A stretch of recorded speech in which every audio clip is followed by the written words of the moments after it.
জনগণ আমি বাঁচাবো, সব ইয়া করবো, আমি ভাবছি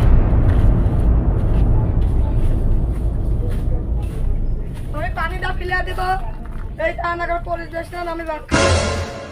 সবাই দেখুন প্রিয় বন্ধুরা, আমি এখন পানিটা ফেলে দিচ্ছি এবং দেখা যাক পানিটা পড়ছে হালকা হালকা পড়তে আছে, এবার দেখা যাক আমি রক্ষা করে দিব। এই পানিটা পড়ে পর কি হয়, এই পানিটা ফেলে দিলাম, আমি রক্ষা করলাম।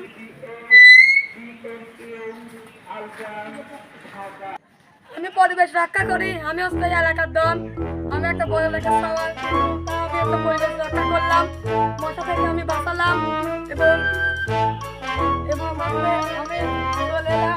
আমি একজন বড় লোকের ছেলে, কিন্তু আমার জামা কাপড় দেখুন ময়লা হয়ে গেছে, ইয়া হয়ে গেছে। আমিও ভিডিও করি কিন্তু আমি ভাইরাল হতে পারি না, এবং আপনারা সবাই যারা যারা ভিডিও দেখছেন আমাদের ভিডিও ভাইরাল করে দিবেন, ভাইরাল করার চেষ্টা করবেন। আসসালামু আলাইকুম।